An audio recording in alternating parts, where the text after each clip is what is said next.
a very good point that you raised about fighting for ideas, right? So a very senior person called Madhavi, she gave a very simple trick. It's called the dead dog trick, right? What you do is when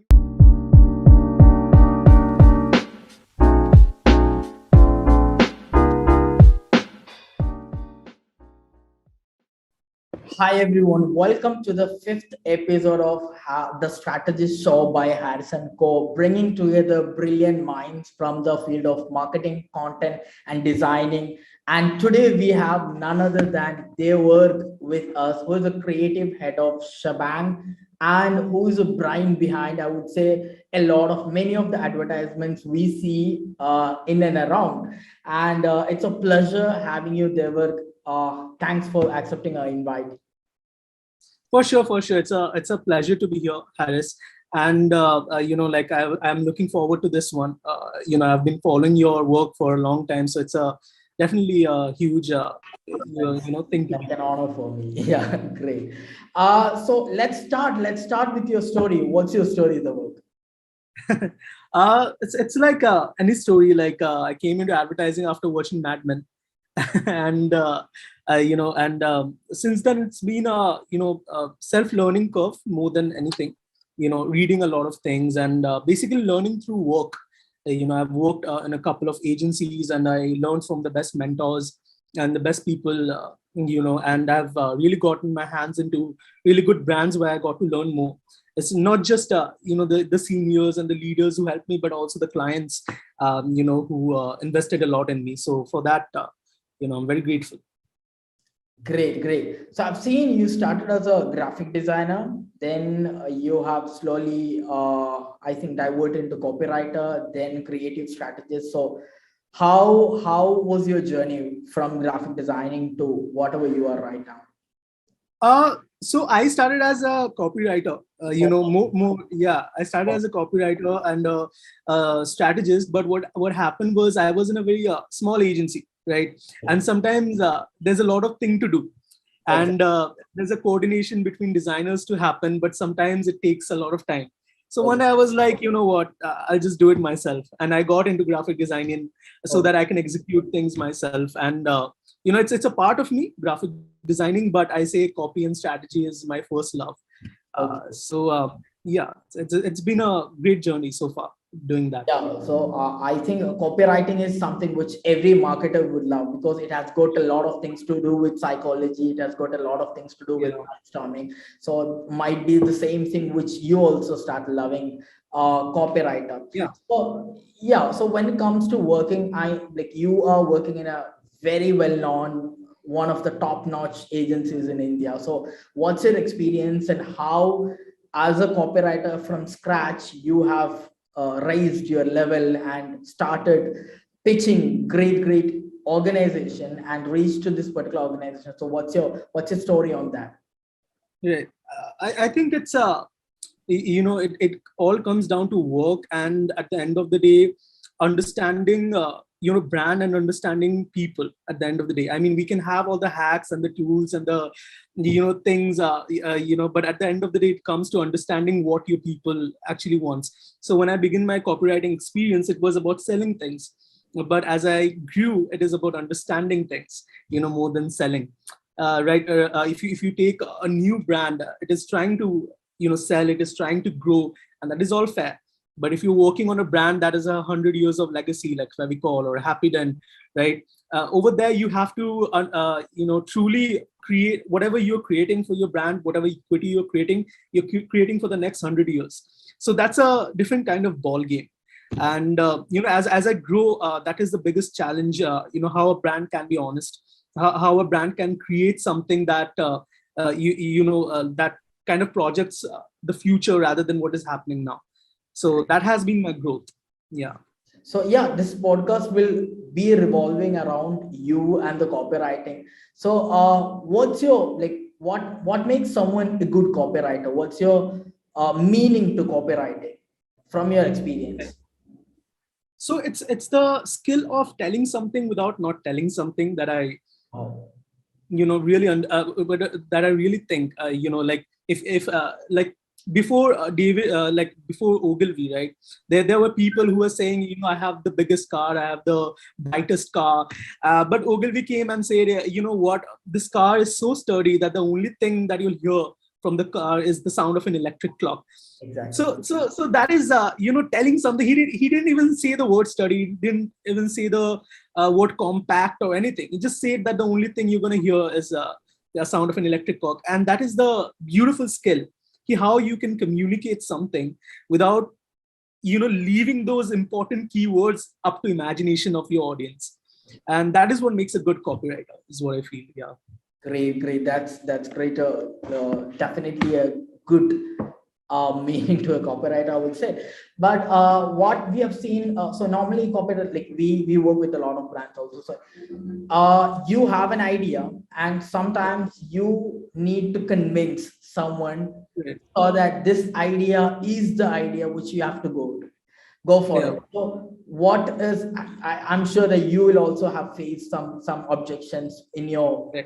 experience, I mean, in your life. So Yeah. what is something which you do in your life so that most of your ideas come out as life? Right. So it's a very good point that you raised about fighting for ideas, right? So a very senior person called Madhavi, she has like a 15-20 years experience in advertising. She gave a simple, very simple trick. It's called the dead dog trick, right? What you do is, when you write down your ideas, there's one idea you really believe in, right? And then under that, you write an idea that is kind of crap, that is kind of not as good. So what happens is, when you show it to the client is psychologically obligated to give some feedback, gives points something out. So when he or she points it out, they're going to point the dead dog out. So what happens is, when they say that the dead dog is not good, so your main idea gets approved. Okay, this is good. So people are conditioned to give some feedback. Make sure you're applying a dead dog into your ideas, something that's gonna get rejected, so the other thing gets approved. So that's the nitty-bitty thing that That's a brilliant strategy. Maybe our copywriter Amna might be hearing this. So here you goes your first hack for convincing the client. Yeah. My next question is, what's your process from brief to a final successful campaign? Right. What is your process? Process, first of all, is understanding the brief. But many times what happens is, the brief is not written in a way. So you have to guide the client key, how to write a brief. It should be always in the form of a question, like, okay, who is doing this? How are you doing? To whom you are doing, right? So that is the structure of brief. But the first thing is, ask a lot of questions. If you're not going to ask a lot of questions, and to the point that it irritates the hell out of the client, but ask your questions, because at the end of the day, you want to create something, your client want to create something that is mutually beneficial. And even if it is uncomfortable at first, ask your question, jot down your ideas, and find a common ground between them. That's the thing about briefs. But writing good briefs, understanding good briefs, cracking good briefs is a skill that needs to be developed with experience. You have to understand which brand is like which. When you're advertising for Fevicol, it's a different kind of world. When you're advertising for someone like Jacqua, it's a different kind of brand. So yeah, that's the little thing. Great. So I think for copywriters, not just copy skills, you need a lot of people skills, because a lot of your copy, from your copy to the client's table, then to the final output, everything, Yeah. your involvement is very much necessary. So you need to whatever that is on your head, that should be something which is coming out at the end of the day. Also, you need to have a discussion with graphic designers, you need to have discussion with the people who are talking with the client, production team. So how do you, what is your team, or what makes the best team for a copywriter, and how do you convey, how do you make that people ready, I mean, they understand your idea or value, whatever you bring? So here's what I keep telling people who are joining this industry. Whenever you write down your idea, make sure you explain your idea nicely and in a beautiful way. So you have the idea, write an insight. Your idea came from, what is your insight? then you write the concept note, right? Okay, this is your insight. Now what you're going to do about it, right? Then you write your visual, then you write your copy. But when you're writing the insight and the concept note, write it. Don't write it like you're a robot. Okay, I have a AC remote. It functions well. No, write it like you're writing a prose, a poetry, right? Something that people will read like they're reading a book. So what happens is whenever you're pitching it to the client servicing or the client, you don't have to even remember what I'm going to say. You can just read your concept note and read it like it's anything. And that makes a big difference, because when your clients are reading, at the end of the day, they're humans, right? And they should read it like they're reading a book, and an idea they're reading out, and they feel good about it. So write your concept note, write your insight, like how you and I are talking right now. Not too many jargons, not too many twists, simply what you want to communicate. So that's the little thing that you should abide by. Yeah. Great, great. And as a copywriter, I'm sure that you will take inspiration from every corner of the world, and your brain cannot shut off. So you might also have an experience. You see something, and you start thinking, okay, can we do something like this for a brand? So do you have any experience of such where you have come up with an amazing idea from so if you have any experience in that, please can you share one of the things? Yeah. I mean, something like that is, like happens every day. It's very difficult to point out particular thing. But what I think is, like you mentioned, you see something and you come up with something. And that is a very important point, because when you consume good stuff, you're going to create good stuff. And that's why books are important. That's why TV shows are important. That's why art is important. And you make something out of it. So some instance like that, if I have to say, the recent, Happy Dent April Fool's ad that, I worked on, it had a very simple connection key. My tube light was flickering. And I'm like, oh, this kind of reminds me of the old Happy Dent ads, like my tube, like, can we do something with the light products over there?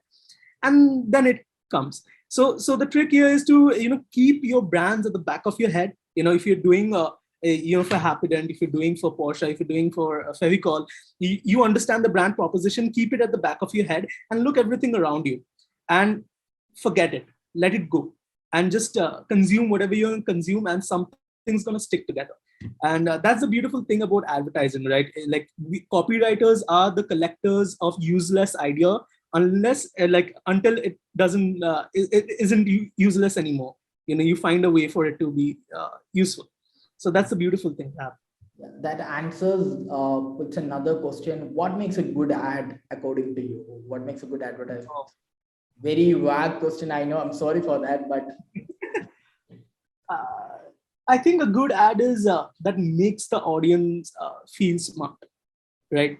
I mean, don't give everything away. If you're creating a visual, if you're creating a copy that says, oh, you know what, like, you're going to see 1,000 different lights on the night of Diwali, and here's a beautiful copy. Now, so what? Like, I'm going to see 1,000 different lights. Like, okay, fine. It's a good copy. It's a good visual. I'm done with it.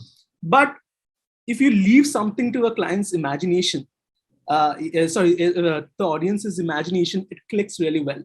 Like, if you see Heinz's, a few years back, Heinz created a campaign that was inspired by Mad Men, where they just put ads of a burger, a sandwich, and normal stuff, normal food stuff, and they wrote a simple copy. It got to be Heinz, right? They didn't even use the ketchup anywhere. They just left it to the audience's imagination. You see a burger, there has to be a Heinz, sauce to go along with it. So that's a beautiful thing. Like, don't say everything. Leave something for the audience to say and feel smart about it. That makes a good ad.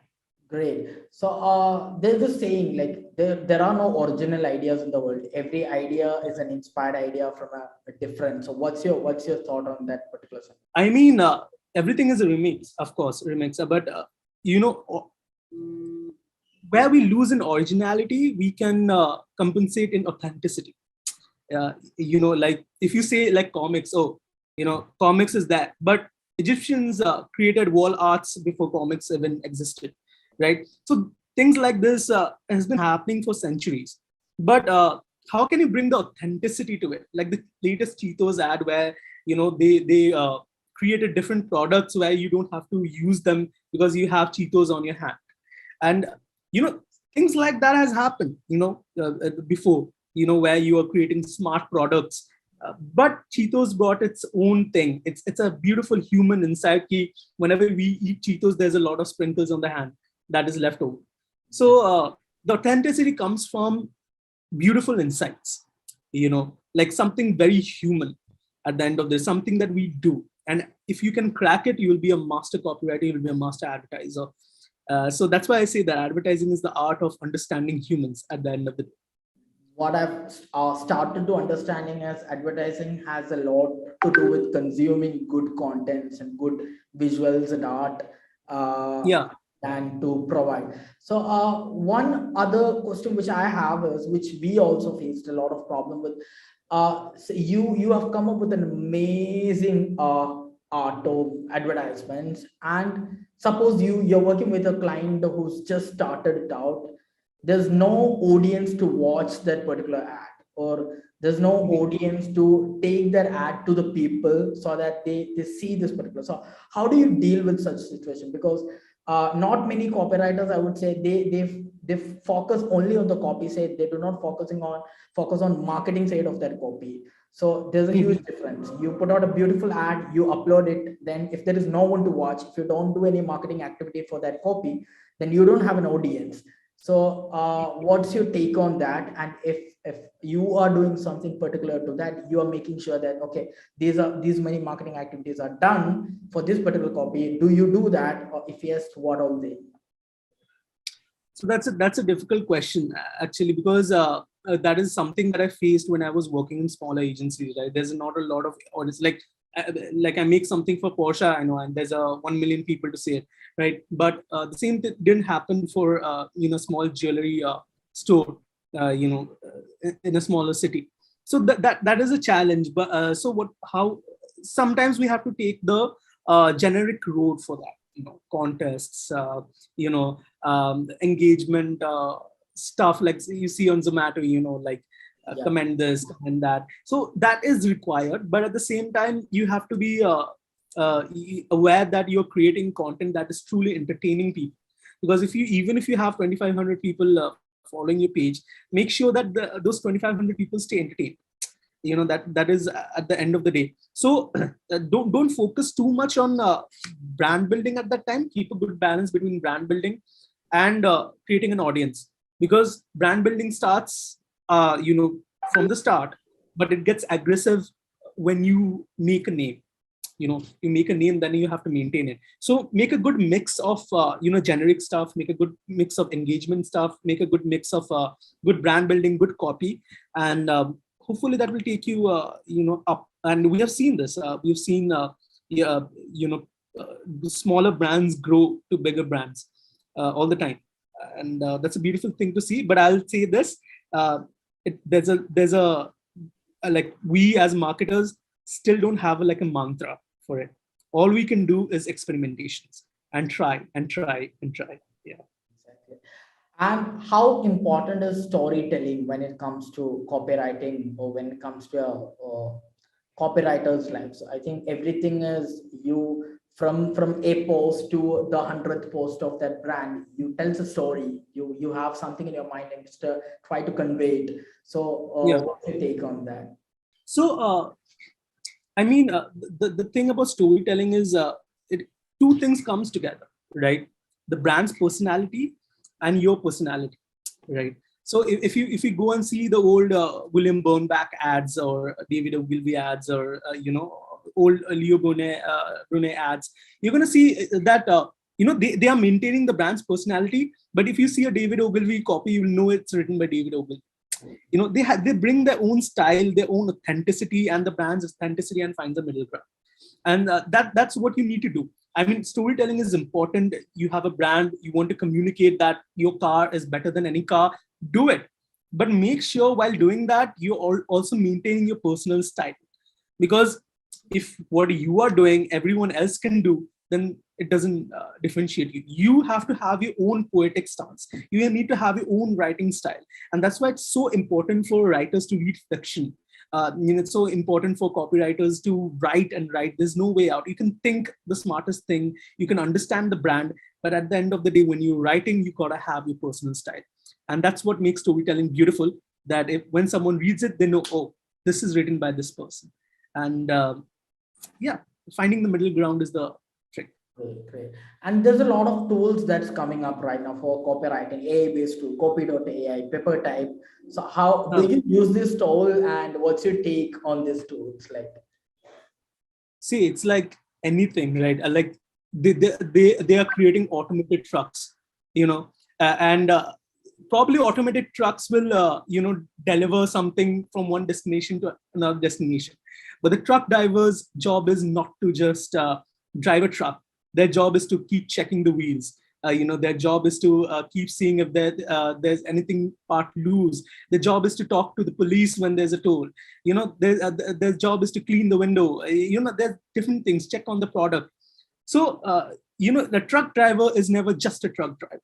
They are the caretakers of their load, right? Similar with the copywriter, there can be thousands of tools, but at the end of the day, you have to do the heavy lifting. There will be tools that makes it easy, but you need a human behind what you're writing, because ultimately humans are the things that are buying, not the machines, right? And I don't know, man. I mean, a machine cannot identify a captcha which images are cars and the pose, and I don't think they can write amazing copies. They can write something that something generic, but when it comes to writing on a Mercedes Benz or Heinz or all these legendary brands, they cannot do it. This is what I think. Maybe in the future, 100 years, but not now. even no, I don't feel I mean the Yeah. best, because it needs a lot of emotions, and Yeah. copywriting is always connecting with emotions. Advertising is always connecting with emotions, and Yeah. I mean, they'll miss the personal style, right? I mean, okay, fine. You wrote a great car ad. The next ad that came after that, it's completely different. It's communicating what it wants. It's on the brand guideline and everything, but it doesn't have that style. It's not written by the same person. So there's no storytelling. There may be like a short storytelling, but there's no. It's not those ads and those brands won't be a novel. They will just remain a short story. And what's your go-to tools when it comes to copywriting? I'm buying tools. I don't just mean softwares.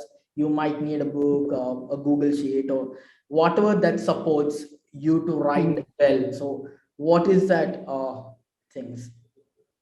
So one great thing is referencing. You have to be great at referencing ads. Again, if you're writing for, let's say, Surf Excel, you go and see what other brands are doing, reference them, see what they're writing, and that is a very important thing, to be good at Googling. And it has helped me in my career to be very good at Googling, right? You have to understand the right keywords. Like when you search on Pinterest smart ads, you don't get smart ads. When you write on Pinterest creative car ads, you get amazing ads. You have to understand and experiment these nitty-gritty things. But apart from that, I would suggest writers to use the Hemingway app. It really helps you to craft your copy better. And apart from that, read great books like On Writing by Stephen King. This book will tell you how to actually connect with people, how to write so that it connects. So more than tools, find good inspiration. More than mentors, find great heroes is what I would suggest. Yeah, I see. Every day you share a lot of memes. So, are you a Right. big fan of memes? I mean, I'm a great fan of human fallacy, is what I would say. I mean, anything that is kind of brings out our human nature. And memes brings it brilliantly. I mean, we can go and talk about achievements on LinkedIn, but at the end of the day, we see a stupid meme. Oh, this is who I am, right? So that's why I like memes. They're so random. They're not. That is the only few things in life that is not staged, right? It can be offensive, it can be funny, it can be downright bad, and you just love it.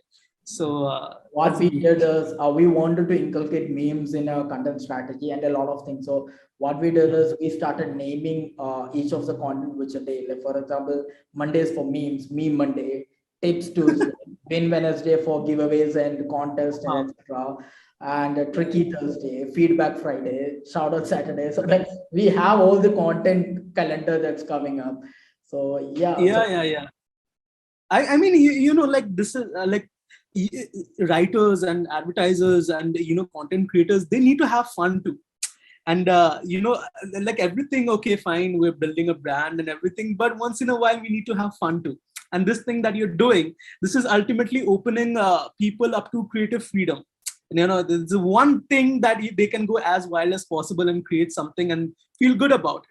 And that, shows in the work. Once someone has let open the creative freedom, they will apply that to other things, maybe design or, experience or whatever. But that's a very important thing that you're doing. I think more and more brands should do. So yeah, definitely. thank you. And yeah, you might have a lot of mentors also within. I see you're talking about Ogilvy a lot. Even I am a very great fan of Ogilvy. And when I started agency, I used to go to every pages of Ogilvy, not just main page. I see their South Africa page, France page, and take reference and understand how they built their social media and everything. So you might have a lot of people said. So if you could name a few people who you think are doing amazing job. Yeah, see, Ogilvy and Bill Burnback, like DDB, that we say, these people are veterans. These are the one who set the bedrock. And it is great to be inspired by these, but we have to understand that it's the legacy that is carrying on. But we have great people in the newer generations as well that gets kind of shadowed by these big names. I mean, it's amazing what they did, but we have to look closely to people we find on LinkedIn, for example, like the amazing work they're doing.